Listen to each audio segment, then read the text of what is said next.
Before we jump in, a quick heads up. This is an intense moment for entertainment.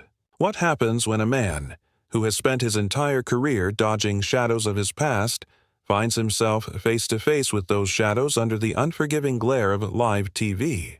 The city of New York is still sleepy, the sun just beginning to edge over the horizon. Yet within the studio of Morning Talk, everything is already too perfect, too calm. The cameras hum, capturing the stillness before the storm. Makeup artists are putting finishing touches on the host, producers speak in hushed tones, and the set is quiet, almost too quiet. It's as if silence itself is holding its breath, anticipating what's to come. Then, with an almost imperceptible shift in the air, the doors swing open. Enter Chris Hemsworth, sharp suit, crisp shirt, the kind of presence that commands attention without a single word. He walks in, exuding that effortless Australian coolness mixed with the poise of a man who's been shaped by years of Hollywood stardom. Today, Chris is here to promote his latest action-packed film, another tale of redemption, high-speed chases, and bullets flying. For him, this is just another stop in his promotional whirlwind. A quick sit-down, a few laughs, then it's off to the next city. But little does he know, today will be different. Sitting across from him at the desk, the ever-composed Matt Harris waits. His face is unreadable, yet there's something behind his eyes, something colder than the usual polished demeanor. As Chris approaches, Matt rises to greet him with that perfect TV smile, but there's a certain sharpness in the gesture. "Chris, welcome back to Morning Talk," he says, his voice slick and smooth as glass. Chris, smiling, adjusts his jacket. "Always a pleasure, Matt," he responds, his voice calm but carrying that signature warmth, just enough to charm, just enough to stay detached. The two shake hands, the cameras clicking and the familiar lights flicker to life. The scene looks flawless, two professionals exchanging pleasantries under the well-crafted glow of the studio lights. But there's something beneath it all, a sense that this isn't going to be your typical interview. The room feels oddly still. The smiles last too long, the pauses too pronounced. There's a tension building in the air, a feeling that can't quite be shaken.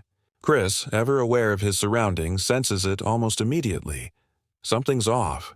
He settles into the guest chair, his posture still perfect, but the weight on his shoulders is unmistakable. His instincts, honed from a rough past that few know about, are telling him this interview is going to be anything but smooth. Matt crosses one leg over the other, adjusting his pen, his gaze never leaving Chris. He speaks in his usual calm tone, but every word seems measured, deliberate. "So, Chris, let's talk about the movie," Matt begins, voice warm yet edged with something sharper. "But before we do, let's talk about redemption." Chris's heart rate picks up, but his exterior remains unchanged. He laughs, a deep, controlled sound, hoping to ease the tension. But Matt's eyes remain locked on him, no sign of letting go. "Redemption, huh? That's the theme of the movie," Chris says, leaning forward slightly, trying to keep it casual. Matt tilts his head, his pen tapping gently on the table. "Yes, but what does redemption really mean? Let's talk about your redemption, Chris. Let's talk about your past." The cameras shift slightly. The audience at home may not see it yet, but the air inside the studio changes in an instant. For the crew, and for Chris, it's like a switch has been flipped. The room is electric with tension. The cameras that once hummed quietly now seem to be alive, capturing every second of what feels like a carefully choreographed moment. Chris's smile falters just for a second, though it quickly returns. He's heard those words before. Let's talk about your past. But never in this setting, never with the world watching. He leans back in his chair, shifting slightly, trying to regain some control. But it's like stepping into a trap. "Matt, I thought we were here to talk about the movie," Chris says, his voice even, but with a slight edge. The smile doesn't reach his eyes. Matt, however, doesn't miss a beat. "We are. But don't you think people deserve to know about how you've handled your past? Specifically the incidents from when you were younger." The word incidents hangs in the air, sharp and accusatory. Chris's eyes flicker, a flash of something darker behind them. His body tenses, the familiar fight-or-flight instincts kicking in. This isn't just a conversation. It's a confrontation, and he can feel the heat of it. A pause, long enough to feel like an eternity. The room holds its breath, and Chris, despite years of media training, struggles to hide the rising unease. Matt, I've talked about that. I've owned up to my mistakes. I'm not perfect, but I've worked hard to make things right. Matt's expression doesn't change. But is that enough? Do you think the public is satisfied with your words alone? Or do you think you need to do more? The words slice through the air, sharp and cold. Chris's jaw clenches. The mask of Hollywood calm is slipping, and the cracks are becoming visible. Isn't saying sorry enough? Chris presses, his voice rising just slightly. His body language shifts again. He's no longer the movie star, calm and poised. He's the man being forced to answer for his past, the man who can't escape the questions that haunt him. Matt leans forward, his tone becoming almost surgical. Isn't there more you could do, Chris? Words are easy, but what about real accountability? The quiet hum of the cameras grows louder, every microphone picking up the slightest shift in breath, the smallest movement of a hand. Chris's eyes narrow, his gaze shifting between Matt and the camera. The audience at home can't see it yet, but the subtle flicker of discomfort is impossible to miss in the room. Matt's face, however, remains calm. Almost too calm. Chris, let's be real. People don't just forgive with a couple of words. They need to see action. They need to see someone truly take responsibility for their past, not just speak about it. Do you really think that your charitable donations or public statements are enough? Chris clenches his fists, hiding the frustration simmering beneath the surface. The air in the studio is thick now, heavy with the pressure of the unspoken challenge hanging between them. The words from Matt, accountability, action, seem to echo in his mind, pulling at him from all directions. Matt, I've worked with at-risk youth. I've donated millions to causes that matter. I've tried to do good. I've changed. Chris's voice is steady but carries an undeniable undertone of defensiveness, the walls he's built around himself beginning to crack. The familiar Hollywood sheen starts to wear thin, revealing the raw man underneath. But Matt isn't finished. He leans in just a little, the smile now gone, replaced by a more calculated expression. But what does change really mean, Chris? If redemption is about making things right, how come you've never personally reached out to those you hurt? Why not make it real? Why not apologize directly to them? Why is it always done through press releases and charitable events? The silence that follows is thick, almost suffocating. For a moment, it seems as if the world outside the studio has vanished, leaving just these two men locked in a battle of words. Chris's grip on the armrest tightens, his jaw clenched so tight that his teeth grind together. I've said what I needed to say. I've done the work. I can't change the past. I can only live with it and keep trying to make things right. His words are controlled, but there's an edge to them now. But Matt doesn't relent. Trying isn't enough, Chris. The people you've hurt don't need your charity. They need you to face them, to be accountable for what you did, not just offer a public apology. The studio lights seem to burn a little brighter now. The pressure mounting, both for Chris and the crew watching this unfold. The exchange has become more than just an interview. It's a moment of reckoning, a test of character, and the audience, both in the studio and at home, can feel the weight of it. Chris leans forward, his voice quieter but more intense. You think I haven't thought about that? You think I haven't spent the last 30 years wondering how I could make it right? Every single day, I ask myself if I've done enough. The guilt... He cuts himself off for a moment, taking a deep breath, trying to steady himself. The guilt never goes away, Matt. I can't just call up the people I hurt and say sorry. It's not that simple. Matt's face softens just slightly, as if to show a hint of understanding. But then he presses on, not letting Chris off the hook. Is it that simple, though? Because some might say that the world doesn't want excuses. They want to see the real you, the man behind the fame, the action roles, the charity checklists. They want you to stop hiding behind the things you think make you look good.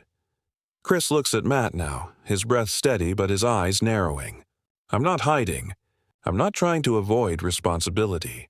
You don't know what it's like to live with this weight every single day. You don't know what it feels like to try and make up for mistakes you can't undo.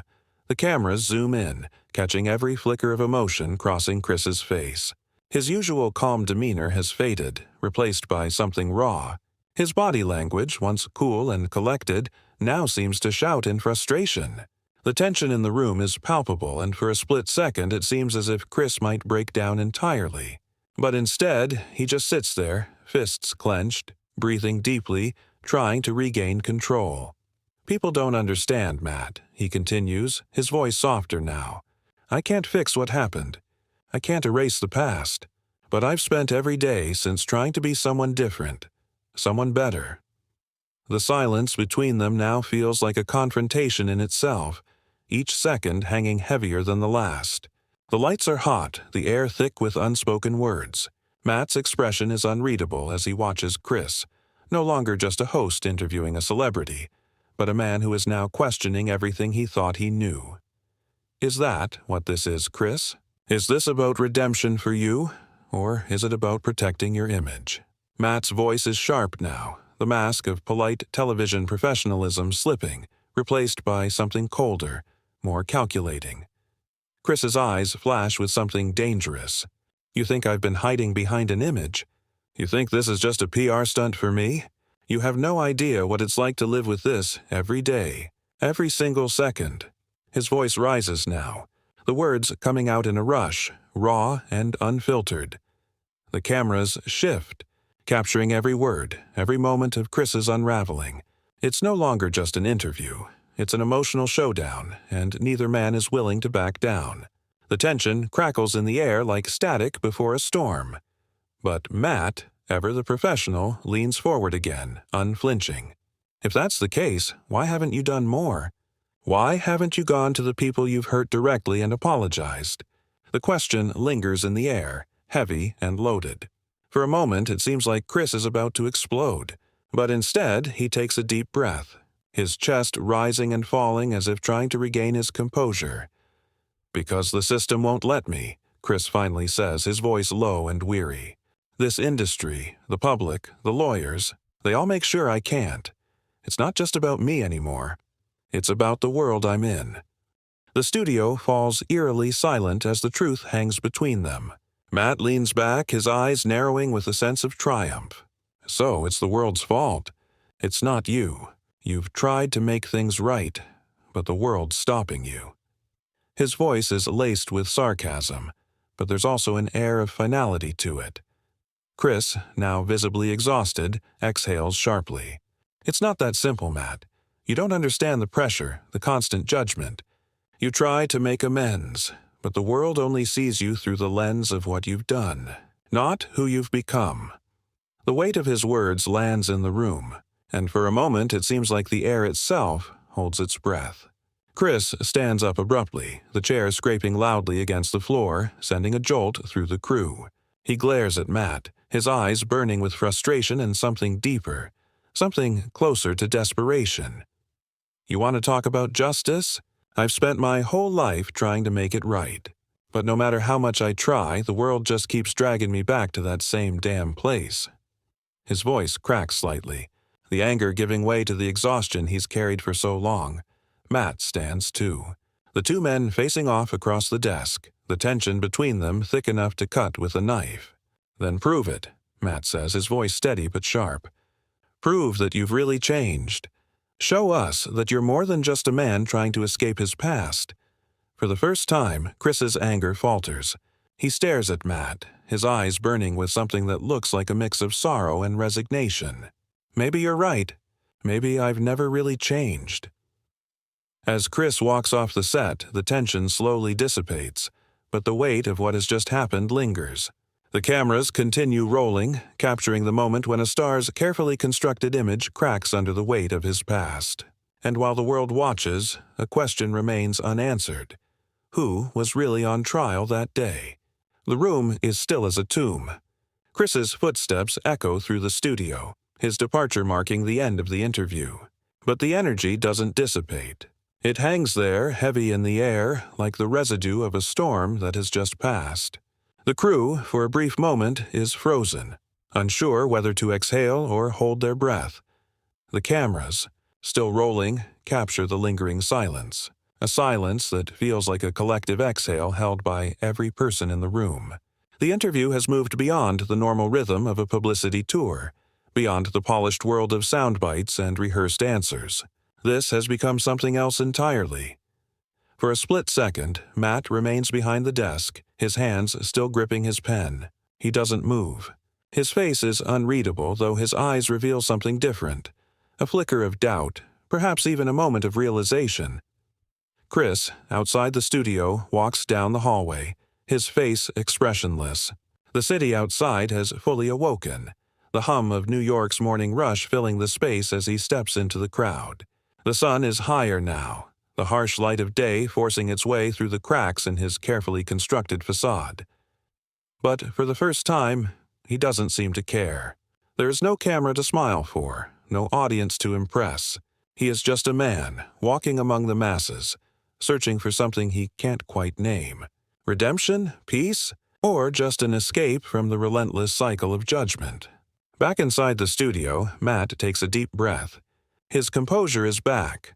The mask, firmly in place, but there's something in the air that can't be ignored. His gaze shifts toward the control room, where the producers are whispering urgently into their headsets. He knows this is no longer just another morning show segment. This is something bigger, something that will resonate far beyond the studio walls. A producer's voice breaks through the tension, barely audible but unmistakable. Cut to commercial. Matt nods in agreement, his voice now smooth, professional once more as he turns to the camera. We'll be right back after a quick break. Stay with us. His smile returns, but it's thinner now, stretched too tightly to be entirely genuine. The studio cameras pull away, zooming out to give space for the commercial break. But outside the studio, the world is already buzzing with energy. News outlets are picking up the clip, social media is exploding, and the headlines are writing themselves. Some say Chris's outburst was the breaking point of an entire career. Others view it as the moment of raw honesty, the vulnerability the public has been waiting for. And then there are those who label it a meltdown, a star brought down by his own demons, a cautionary tale of fame gone wrong. But for everyone watching, the question remains the same. What happens when redemption is no longer a story, but a confrontation? The clip goes viral within minutes. Social media buzzes with reactions, and the video spreads like wildfire. Clips from the interview are replayed, paused, analyzed. Everyone seems to have an opinion. Some call Chris brave for finally confronting his past head-on, for breaking the silence that has haunted him for so long. Others condemn him for showing weakness, for cracking under pressure when he should have kept his cool. The world, as always, is quick to label and judge. But for Chris, the consequences of that moment will linger long after the headlines have moved on to the next scandal. He has been laid bare, exposed in a way few public figures ever allow themselves to be. But what's worse than the judgment from others is the judgment he now faces in his own mind. Walking through the streets of New York, he realizes that the real battle isn't with the press, the public, or even Matt Harris. It's with himself. It's about confronting the man he used to be, accepting the weight of those choices, and learning how to live with the consequences. As he continues walking, his face a mask of quiet determination, he knows that this moment has marked a turning point. No matter how many films he makes, no matter how many charitable donations he gives, the shadows of his past will always follow him. And yet, in this fractured moment of honesty, he may have finally begun to understand that redemption is something that can't be given. It has to be earned. The fallout from the interview continues to spread like ripples across a pond. The world has been watching, but now they're commenting, debating, dissecting every word. On news sites, social media feeds, and television programs, people are asking the same question. Who is Chris Hemsworth really? Some argue that his public apology, however imperfect, shows real growth. They point to the fact that for years, Chris has worked to distance himself from the mistakes of his youth, using his platform to encourage others to rise above their pasts. His critics, however, don't see it that way. They see a man who, despite his fame and fortune, is still running from his past, unable to fully confront the people he hurt. As the days pass, the comments continue to flood in. For every supportive tweet, there's one accusing him of exploiting his past for a Hollywood redemption arc. For every article praising his raw honesty, there's another questioning whether his actions were truly as sincere as he claims. But for Chris, the opinions of others are a background hum, fading into the noise of the world he's now forced to live in. What matters more than what anyone else thinks is the quiet, unshakable feeling that he's not done confronting the past yet. He feels the weight of the apology that never came, the guilt of a past left unresolved, and the awareness that this moment, this interview, has been both a catharsis and a new beginning. In the studio, the day after the interview, Matt Harris sits in his chair once more. The bright lights shine overhead, the cameras are running again, and the crew goes through their motions. But something is different now. The set feels less like a place of polished performance and more like a stage for real human drama. Matt watches the monitors, catching the playback of Chris's final words. His eyes, normally so sharp and cold in interviews, seem distant for the first time. He doesn't speak for a moment, just staring at the screen, as if lost in the quiet aftermath of everything that just happened. For a second, it's unclear whether he's just a host playing his part, or a man who, like Chris, is beginning to question what's real and what has always been carefully constructed. The camera zooms in on Matt as he returns to the script in front of him. But there's a shift now, a subtle change in the way he holds the papers.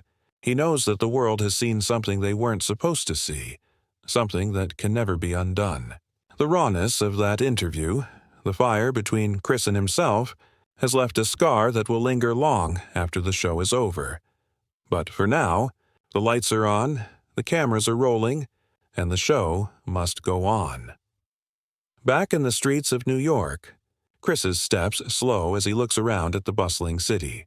The noise, the faces, the rush of the crowd, it all feels distant now, like a world he no longer belongs to. There's a certain weight to his steps now, as if he's walking not just through the city, but through his own past, a past that's impossible to outrun. He knows that the questions will never stop, that every new film, every public appearance will be scrutinized, dissected.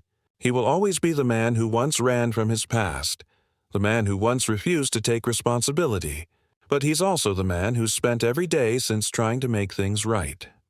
For now, he walks on, a man who has faced his own demons, but knows that true redemption might never be fully within his reach, and that, in itself, might be the hardest truth of all. But perhaps that's the heart of the story. Redemption is not a destination, it's a journey. The real question is, how far are you willing to go to face your past, and what are you willing to sacrifice to make things right? If you've ever had to confront your own mistakes, your own past, now's the time to start that journey. Don't wait for the world to judge you. Take control of your story. Share your thoughts, share your experiences, and reach out to those you've hurt, whether they're people or parts of yourself.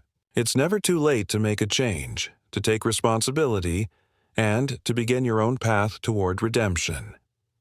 So, what's your story? Will you step forward like Chris, facing the weight of your choices, or will you let your past define you forever? The choice is yours, and it starts now.